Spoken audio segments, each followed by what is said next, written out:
All right, hello and welcome to a brand new show of Market and Makers with Sunil Singhania. We got Sunil back at a time when some would say that we are at a crucial juncture. Worst is certainly behind us.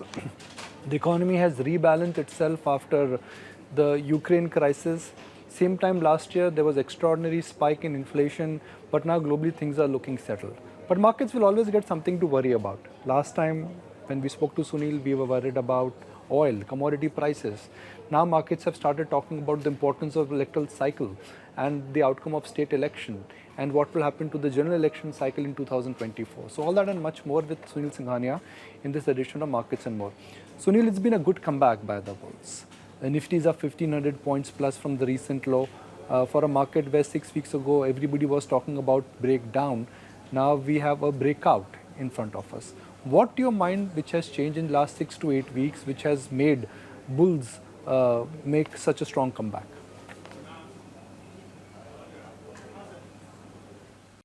Nikunj, thanks for having me back. So, I think one thing we have to remember is that earlier, we used to have a 15-20% move in the market once in 2-3 years. I think we are in a zone where we'll have a 15% move in the market 2-3 times a year. And I think that is the reason you are seeing this bouts of, markets going down and coming up from time to time. The world is very correlated. I think markets are taking a cue from each other, and therefore you are seeing this sharp moves up and down. On the other hand, I think you are right. The things seem to be stabilizing in the world. Our view on oil has always been of a softer oil, and we still continue to believe that oil will settle more like $60-65 than where it was. It's already down to 70. The world also has started to believe that inflation has seen its peak, and as a consequence of that, interest rate has also seen a peak. And on the other hand, you also have cost pressure which companies were facing because of raw material moves and freight moves and also energy costs. They are also stabilizing. And on the fourth side, you have China, which had a very strict COVID policy sort of reopening, and there is an optimism that there will be some growth there. So the world in 2023 second half should be much better than what it was in the last 1 year. And maybe that is a reflection which the markets are basically showing us.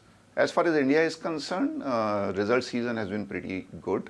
Obviously the very obvious sector, which was the financials, has done much more and much better than what was expected.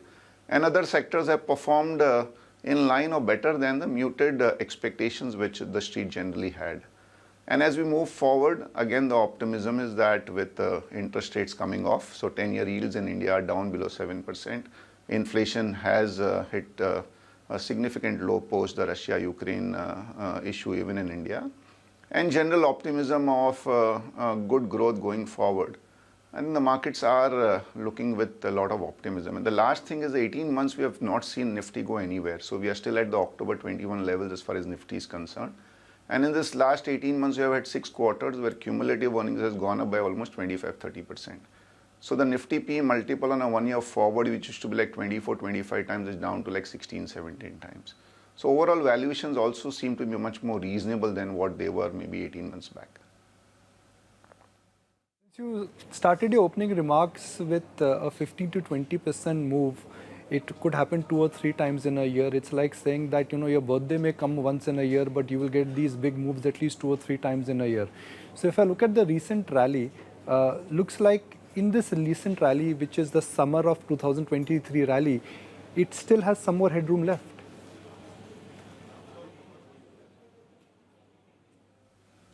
I frankly, howsoever and how many times we might try, near-term moves are just a toss of a coin, and frankly don't know. Geopolitical situation in the world keeps on giving you surprises and shocks from time to time, so don't know. But one thing is very sure, that the appetite for Indian equity from domestic continues to be very strong, and from the global guys seem to be increasing quite visibly. And I think that should ensure that markets are not going to come down in a hurry. And if we are lucky and if we have a good monsoon backed by good growth, which is sort of becoming visible, the government's resolve on spending money on infrastructure, which again is very visible, and corporate India also looking at expansion, which is also visible. I think we have a good sort of a mix of both macro as well as flows supporting the market. Come back and I'm reading your note, the signing shun random thoughts by Sunil Singhania. I mean, these are not random thoughts, these are very valuable inputs for everybody. You've come back from a long, if I may so, work holiday from New York to Omaha to taking a EV ride to spending time with your son Ujjwal.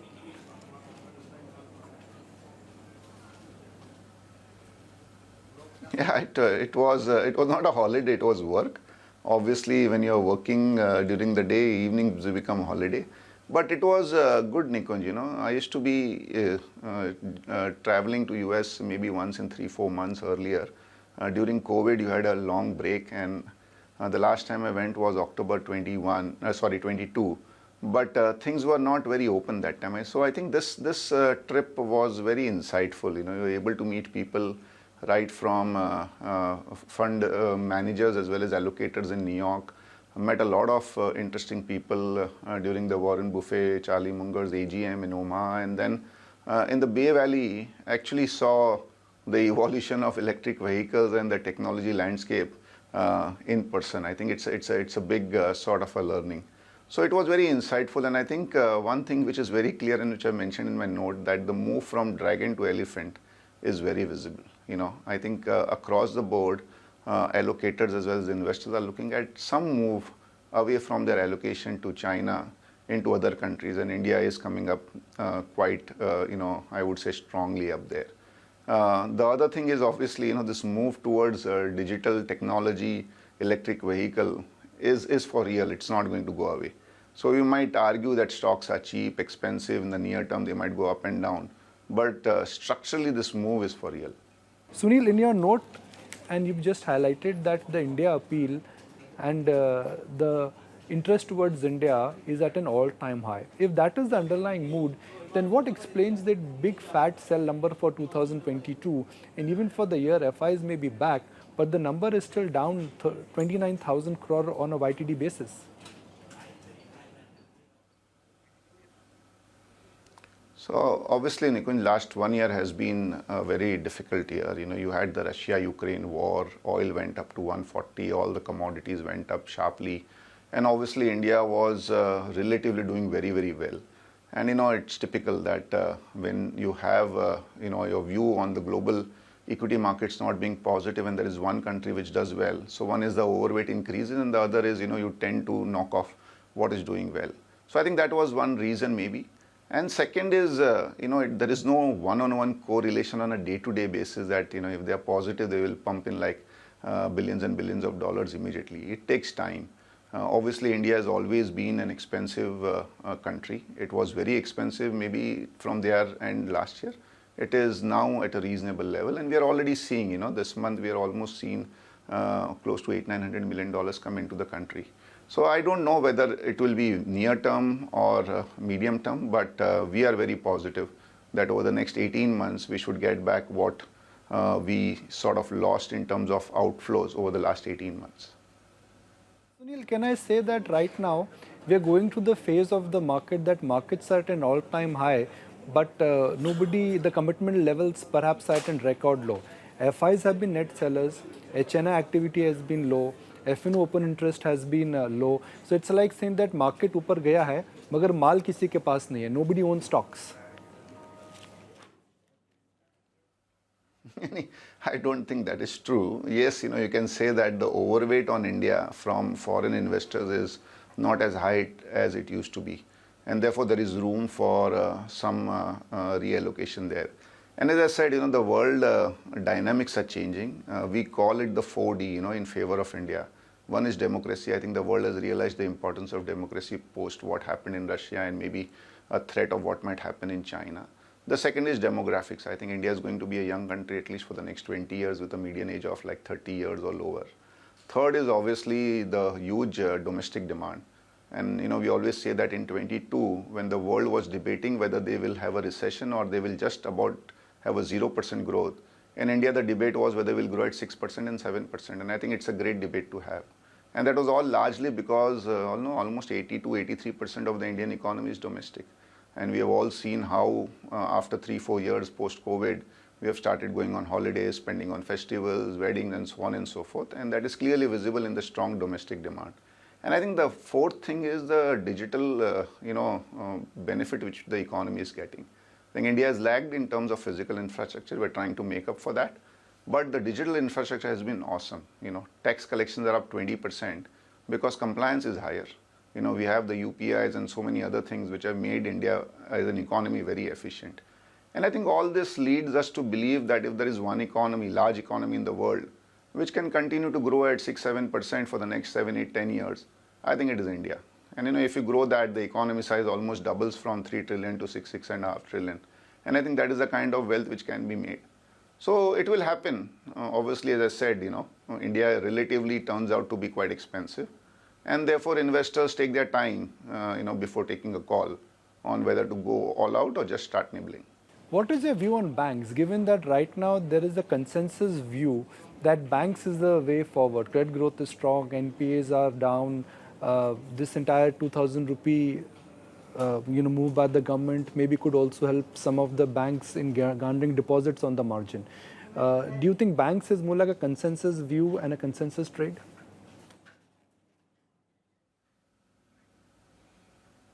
So obviously in any economy, in particular in a growing economy, financial services and banks will play a major role. I think when in Indian markets, banks and financial services are almost 35-40% of the economy as well as the markets. And so it is very natural for most investors to have a decent allocation to banks. I think having said that, there are a few things. One is, profit growth looks to be very strong next 2 years. Interest rate seems to have peaked, and at the margin, you might see interest rates coming down, and banks normally are inversely correlated to interest rate in terms of their price performance. Third, I think the practices of banks have improved quite dramatically. So the incidence of NPAs or credit cost should be much lower than earlier. And there is huge regulatory protection. You just can't set up a bank overnight. There is a regulatory protection to existing players, and therefore there is this moat. Having said that, I think this near-term moves of 2000 note and all, I don't think there is any merit in becoming positive or negative because of that. But structurally for the next 3-4 years, if the economy, as I said, is to grow from 3 trillion to 6-7 trillion, I think financial services will play a major role and will continue to be quite constructive on the bank. The only thing is bank on names where there is good brand name, because from a banking perspective, deposits as well as cost of deposits is the raw material. And the better you are there, the more competitive you become. Sunil, you bought very differentiated IT names in the past, and one classic call has been, let's say, Root Mobile, which has done rather well for you. Now I can see there is ICICI Securities, which is a blend on both financial services and technology. Since everybody knows that the nature of the economy is moving more towards digital, what is the best way to participate in it?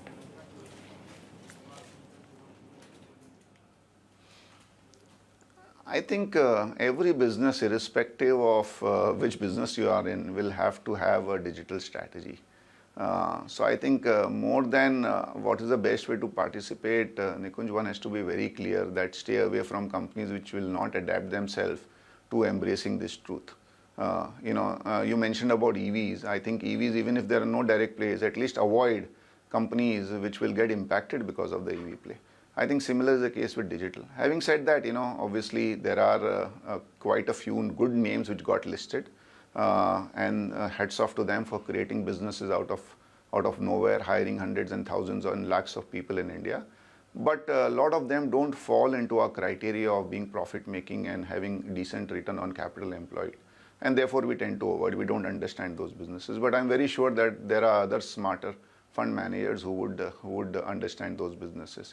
So I think from an investor's perspective, depending on their risk appetite and depending on their philosophy, there are quite a few names available where they can definitely look at investing. Is it a good time to revisit large cap IT, the classic, buy them at the time of downturn, sell them at the time of upturn? Is the downturn enough, are valuations attractive enough to go back to large cap IT? No, it sometimes, when you listen to the technology experts, it is a little scary, particularly for financial people like me at least. When they talk about this chat GPT and AI and all taking away jobs. But then I am reminded right from the last 50 years, starting from the movie Naya Daur, where in a village the tangewalas get threatened by the motor bus which comes in, to the computerization which happened and Indian bank employees went on strike, to even Y2K and post Y2K and so on and so forth. I think Indian IT services is one sector which is globally competitive. We discussed that every company needs to have a digital strategy, and there is going to be huge opportunity for Indian IT services companies there. Yes, in the near term we don't know. It is possible that 1 or 2 quarters the growth rates might be not as good as they used to be earlier. But these are companies which make decent money. As I said, they are globally competitive, and they have almost 100% cash conversion of profit, and they distribute almost 80-90% of that. In fact, if you actually see year to date, there are so many IT services companies which have gone up like 30-40% on the mid-cap side. And even in large caps, there are quite a few IT services companies which have done much better than the Nifty. So despite all these concerns and slowdown and so on and so forth, I think the sector has done relatively well year to date. Yes, on a 1 year basis, it has underperformed because the previous 1 year it had done very, very well. But, the prices are not indicating, I would say, a horror show. In fact, they are indicating that if things settle down, there might be an upside surprise here. So we are not extraordinarily overweight, but we are not underweight also. Polycab in your portfolio, there is Stalum in your portfolio, there is Crystal in your portfolio. Now, I'm just trying to connect dots here. I mean, everything, the 3 names which I mentioned, typically they are all about home improvement, that Indians will spend more as they earn more for a better living. Can I say this is a theme which you're betting on, that there is going to be significant uptick and uptrading in the home improvement market, whether it is a kitchenware or whether it is furniture or whether it is, updating your wiring? So, Nikunj, we are quite optimistic on the Indian consumption story, but not the staple side, but the discretionary side. Unfortunately, because we are value conscious, there are not too many names which pop up in terms of our, investment horizon. But yes, we are quite optimistic that housing is going to be a key component of growth for India. We took a little bit of, I would say, breather because interest rates, particularly mortgages, went up last 1 year. But now with interest rates starting to come off a little bit, we believe that over the next 1 year, it is possible that there might be at least 100 basis point cut in mortgage rates, which will again lead to a decent growth on the housing side. And the real estate companies, frankly, they don't, most of them don't have the return on equity and capital employed which we desire. So we go for the indirect plays, which are predominantly this building material plays. Sunil, so I'm going to ask you 2 simple questions. To your mind, what is overrated in this market and what is underrated in this market? I don't know. I think I have always said last 3-4 years, I think growth at any price is overrated for sure. And I would say there are some sectors which are classified as volatile sectors or commodity sectors. They tend to get underrated from time to time. For example, our view on particularly generally metals, but steel is quite constructive. Yes, last 2-3 months, nothing has happened even in China. But our view on steel is very constructive. I think the last 2-3 years of bumper profits has enabled most of these companies to be having great balance sheets. As and when the demand picks up globally, I think this is one sector which will surprise. So a lot of times, just because a sector is classified as cyclical, they tend to get ignored and underrated. Sunil, I'm going to take the clock back before I take it forward. Now, 2021, typically it was that sugar rush. There was money printing, interest rates were low, demand made a comeback. So anything which benefited because of cheap money printing, that was the go-to sector. 2022, it was the reverse. Inflation was high. Commodity producers, they benefited, commodity consumers, they take a hit.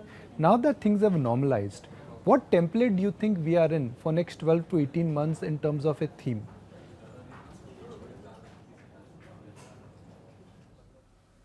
So I think, Nikunj, first we have to be very clear that we are in an environment where uncertainty, volatility will keep on coming and hitting us. Also, we are not, at least as far as India is concerned, not entirely cheap. So one is, one has to be very clear that return expectations have to be quite muted. You can't expect 30-40% return from equity markets in India. Yes, anywhere between 10, 12 to 15% is something which you should expect. The second, I would say, the template which would be needed is, visibility in profit and threat of disruption. For example, auto. Our view is that, at least, and I've written that also, that the transmission to EV can be much faster than what any of us expect. And that can be, to some extent, a big headwind for the traditional auto companies. So it is not going to be only what you buy, it is also going to be what you don't buy, which is going to determine whether you do well or not. And I think a lot of our focus, therefore, is in ensuring that we follow our framework, which we call meets to the T. And I think as far as markets are concerned, the time to just go all out and do very, very high risk trades are also not conducive. You have domestic environment, global environment, and you also have a scenario where I said things are not entirely very cheap. So one has to be very careful. At the same time, I think India has a huge opportunity. India can definitely keep on growing at 6-7%. The world is looking at India. I think politically India has proven its point that we are a strong country, not to be ignored. Economically, we are now the top 5-6 countries in the world, and one of the fastest growing large economies in the world. And as I said, a little bit of flows coming into India would give that stimulus for the economy to maybe grow from 6% to 7%.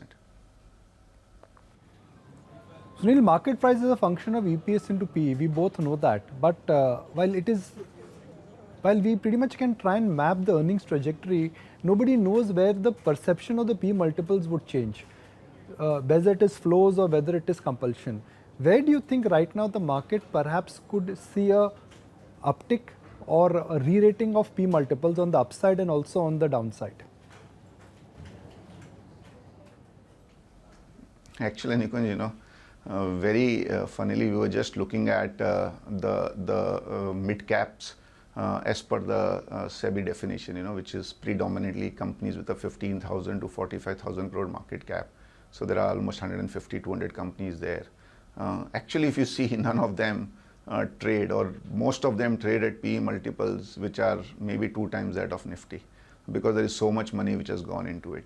So, you can look at the market PE as a combined thing, but then you'll have companies which are trading at 70, 80 PE also there, and companies which are at reasonable PE multiple also there. So I think as active fund managers, our jobs are to ensure that we stick to the philosophy which we understand, which we have communicated, particularly for people like us who manage public money and who maintain discipline. Time to time, markets will have its own ways of movement. The way we saw in 21, it was only about digital without earnings. 22, it was the reverse. I think, we will have these bouts. But India is a country where a lot of entrepreneurs, we grow because of entrepreneurs, a lot of good listed companies. I think compliance-wise, we are up there. There is no reason for us to believe that, we are in a good situation next 8-10 years. Last 2 questions, and then I've never asked you this one, so let me attempt this one straightforward. When you invest in a company, is there a template or is there a checklist manifesto which you follow, that this is the criteria A, B, C, D, and these are the tick boxes a company or a stock has to do before it makes it to your portfolio? So, obviously there are some templates, but investment is not only maths, it has to also have some art also in it and some thought process also into it. But a few things which we follow to the T, return on capital employed / return on equity visibly should never be less than 14-15%. And visible profit growth, the company's profit visibly should double in a maximum of 5 years, ideally in 4 years. And as I said, we are value conscious, so we are never able to buy anything which is 80-90p growing at 10%. But we are okay buying something which is growing at 20%, even if it's at 30p multiple. So Sunil, you want to Berkshire Hathaway, and everybody wants to perhaps take that selfie with Charlie Munger or with Warren Buffett. But India is where the boom is. So have investors started recognizing you on the street, and have they started taking selfies with you in India? Yeah, they take selfie with me when you are along with me, you know. Otherwise, they don't. They For ignore that me. you have to come to studio. You don't come to studio only. I'll come next time. I'll come definitely. So who's winning the IPL this time? Mumbai Indians have made it to the cut last night. So I think the heart is obviously with Mumbai Indians, but the most consistent team has been the Gujarat team. You know, they have been the most consistent. And it's owned by an PE investor, so they pretty much know the art of maximizing there as well. All right, Sunil, look forward to meet you in person very soon, and thank you for joining us on Markets and More. Thank you for having me. Best wishes to you and your viewers.